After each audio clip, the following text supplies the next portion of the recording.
ইসির সাথে 18 দেশের রাষ্ট্রদূতের বৈঠক চলছে। এরই মধ্যে 17 রাষ্ট্রদূত ইসিতে পৌঁছেছেন। ইসি ভবনে আছেন সহকর্মী লাভলি বিথি। সরাসরি যাচ্ছি তার কাছে। বিথি, বৈঠকের বিস্তারিত একটু আমাদের জানাবেন। কিছুক্ষণ আগে 11টার দিকে পুরো নির্বাচন কমিশনের সাথে 17টি ইউএনডিপি সহ 17টি উন্নয়ন সহযোগী দেশের রাষ্ট্রদূত এবং তাদের প্রতিনিধিরা কিন্তু বৈঠকে বসেছে।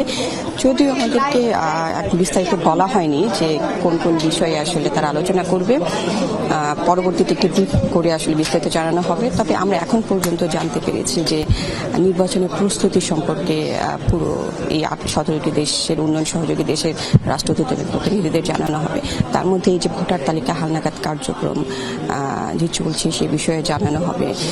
যেহেতু বিভিন্ন দেশের রাষ্ট্রদূতরা এসেছে, তারা নির্বাচন পর্যবেক্ষকের বিষয়ে গাইডলাইন জানতে চাইবে। যদিও এখানে একটি বাধা কিন্তু আছে, সংস্কার কমিশন পর্যবেক্ষক নিয়োগের ক্ষেত্রেও কিন্তু কিছু সুপারিশ করেছিল, যার কারণে হচ্ছে যে গাইডলাইন সেই বিষয়ে আসলে সুনির্দিষ্ট না হওয়া পর্যন্ত গাইডলাইন কিন্তু জানানো যাচ্ছে না। তারপরেও হচ্ছে যে এই বিষয়ে আলোচনা করা হবে।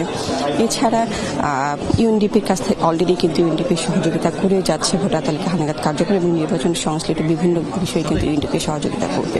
তো এই বিভিন্ন যে দেশের রাষ্ট্রদূতের প্রতিনিধিরা এসে তাদের কাছেও কিন্তু তারা কিভাবে সহযোগিতা করতে পারবে এবং তারা আসলে কতটা আগ্রহী, কোন কোন ক্ষেত্রে তারা সহযোগিতা করবে সেই বিষয়ে কিন্তু আলোচনা হবে। এবং সামনে তফসিল কবে হতে পারে, যদিও ইলেকশন কমিশনার প্রধান নির্বাচন কমিশন সবসময় কিন্তু বলে এসেছেন শুরু থেকেই যে প্রধান উপদেষ্টা যেভাবে বলবেন সেভাবেই আসলে তারা কাজ করে যাচ্ছে এবং নির্বাচনের তারিখ তারাই ঘোষণা করবে। তবে নির্বাচনের জন্য যখনই বলা হোক না কেন তাদের প্রস্তুতি থাকবে সেই বিষয়টিকেও কিন্তু জানানো হবে। অর্থাৎ পুরো নির্বাচনের প্রস্তুতি এবং সুষ্ঠু একটি নির্বাচন করতে কমিশন কতটা বদ্ধপরিকর সুবিস্তারিত বিষয়ে কিন্তু জানানো হবে। ধন্যবাদ আপনাকে বিথি।